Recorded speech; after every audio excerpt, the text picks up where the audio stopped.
یہ کہانی ہے طاقت، سیاست اور بدلتی دنیا کی، جہاں ہر نام اپنے اندر ایک طوفان چھپائے ہوئے ہیں۔ عمران خان، لبنان، اسلام آباد، دمشق اور فلسطین، یہ سب نام نہیں، یہ ہے آج کی دنیا کی سب سے بڑی حقیقتیں، اور میں ہوں انس احمد زائی، آپ دیکھ رہے ہیں سچ کی آواز۔ بسم اللہ الرحمن الرحیم۔ السلام علیکم ناظرین، کیا واقعی شہباز شریف حکومت دباؤ میں آ چکی ہے؟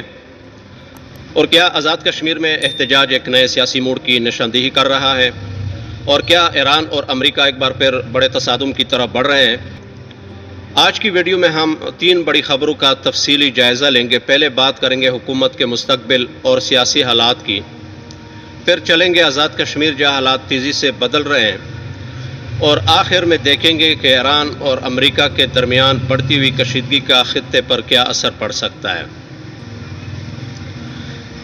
ناظرین، سب سے پہلے بات کرتے پاکستان کی موجودہ سیاسی صورتحال کی۔ گزشتہ چند دنوں میں بعض کالم نگاروں اور سیاسی مبصرین نے یہ سوال اٹھایا کہ کیا موجودہ حکومت اپنی سیاسی طاقت اور عوامی حمایت برقرار رکھنے میں کامیاب رہی ہے یا نہیں۔ کچھ تجزیہ کاروں کا کہنا ہے کہ حکومت کو معیشت، مہنگائی، روزگار اور عوامی توقعات کے محاذ پر شدید چیلنجز کا سامنا ہے۔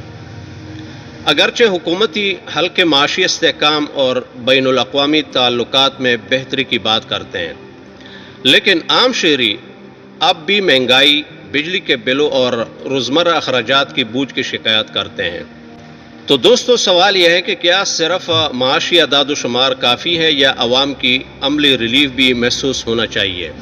کچھ مبصرین کا کہنا ہے کہ حکومت کے پاس سیاسی بیانیہ کمزور پڑ گیا ہے اور وہ عوام کو اپنی کامیابیوں پر قائل کرنے میں دشواری محسوس کر رہی ہے، اور دوسری طرف حکومت کے حامی کہتے ہیں کہ ملک کو مشکل معاشی حالات سے نکالنے کے لیے سخت فیصلے ضروری تھے۔ اسی دوران قرضوں میں اضافہ، بجٹ کے مسائل اور معاشی دباؤ پر بھی بحث جاری ہے۔ ناقدین کا کہنا ہے کہ اگر عوام کو ریلیف نہ ملا تو سیاسی مشکلات مزید بڑھ سکتی ہیں۔ تاہم ایک اہم نقطہ یہ بھی ہے کہ حکومت کے خاتمے یا فوری تبدیلی کے بارے میں جو قیاس آرائیاں کی جا رہی ہے، ان کے حق میں ابھی کوئی واضح آئینی یا سیاسی پیشرفت نظر نہیں آتی۔ اس لیے موجودہ حالات کو سیاسی دباؤ اور تنقید کے تناظر میں دیکھا جا سکتا ہے، لیکن حتمی نتیجہ آنے والا وقت ہی بتائے گا۔ ناظرین، اب چلتے ہیں آزاد کشمیر کی طرف، جہاں حالیہ دنوں میں احتجاجی سرگرمیوں نے ایک بار پھر توجہ حاصل کی ہے۔ راولاکوٹ اور دیگر علاقوں میں عوامی اجتماعات اور احتجاجی قافلوں کی خبریں سامنے آ رہی ہیں۔ مختلف حلقوں کے مطابق عوامی مطالبات میں مقامی اختیارات، وسائل کی تقسیم اور بعض انتظامی معاملات شامل ہیں۔ ناظرین، اگر دیکھا جائے کہ جو عوامی ایکشن کمیٹی ہیں، ان کے مطالبات جنون ہیں، اس میں کوئی اتنا خاص جو ریاست کے خلاف ہو، ایسا کوئی ایک بھی مطالبہ نہیں ہے۔ اس ساری صورتحال میں جوائنٹ عوامی ایکشن کمیٹی کا نام بھی بار بار سامنے آ رہا ہے۔ دلچسپ بات یہ ہے کہ اس پلیٹ فارم کو مختلف سیاسی سوچ رکھنے والے افراد کی حمایت حاصل بتائی جاتی ہے۔ احتجاج کرنے والے حلقوں کا موقف ہے کہ آزاد کشمیر کے بعض معاملات میں زیادہ مقامی نمائندگی اور عوامی مشاورت کی ضرورت ہے، جبکہ دوسری جانب حکومتی اور ریاستی اداروں کا موقف یہ ہو سکتا ہے کہ تمام فیصلے آئینی اور انتظامی تقاضوں کے مطابق کیے جاتے ہیں۔ ایک اور اہم بحث مہاجرین جو مقبوضہ کشمیر کے محسوس نشستوں کے حوالے سے جاری ہے۔ بعض ناقدین کا کہنا ہے کہ نشستوں کے کردار اور استعمال پر نظر ثانی ہونی چاہیے، جبکہ دیگر حلقے نشستوں کو کشمیر کاس کی علامتی نمائندگی قرار دیتے ہیں۔ حالیہ احتجاجوں نے یہ ثابت کیا ہے کہ کشمیر کے عوام اپنے مسائل کے بارے میں آواز اٹھانے کی صلاحیت رکھتے ہیں، اور ان کے مطالبات کو سنجیدگی سے لینا ضروری ہے۔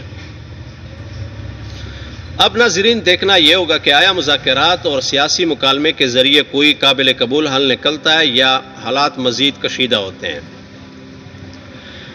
دوستو، یہ معاملہ صرف ایک احتجاج کا نہیں بلکہ عوامی اعتماد، نمائندگی اور گورننس کا بھی ہے، جس پر آنے والے دنوں میں مزید بحث متوقع ہیں۔ ناظرین، اب بات کرتے ہیں مشرق وسطی کی، جہاں ایران اور امریکہ کے تعلقات ایک بار پھر عالمی توجہ کا مرکز بنے ہوئے ہیں۔ خطے میں کشیدگی کے بعد دنیا بھر کی نظر اس بات پر لگی ہوئی ہے کہ آیا دونوں ممالک مذاکرات کی طرف بڑھیں گے یا صورتحال مزید خراب ہوگی۔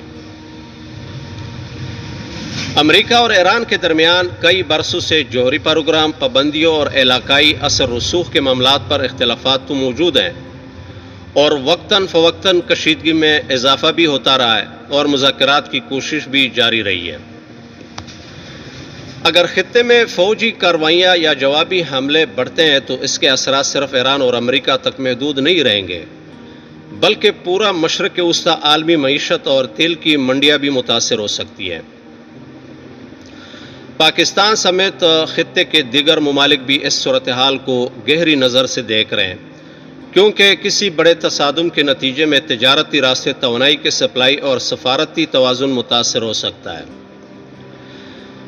بعض ماہرین کا خیال ہے کہ دونوں ممالک مکمل جنگ سے بچنا چاہتے ہیں، جبکہ کچھ تجزیہ کار سمجھتے ہیں کہ محدود نوعیت کی کشیدگی مزید عرصہ جاری رہ سکتی ہے۔ تو دوستو، فی الحال دنیا ایک نازک مرحلے سے گزر رہی ہے اور ہر نئی خبر کے ساتھ صورتحال تبدیل ہو سکتی ہے۔ لہٰذا آنے والے دن اس بات کا تعین کریں گے کہ خطہ مذاکرات کی طرف جاتا ہے یا مزید کشیدگی کی طرف بڑھے گا۔ تو ناظرین، اگر ویڈیو آپ لوگوں کو پسند آئی ہو تو لائک کریں اور چینل کو ضرور سبسکرائب کریں۔ ملتے ہیں ایک اگلے ولاگ میں ایک نئی ویڈیو کے ساتھ۔ اللہ حافظ۔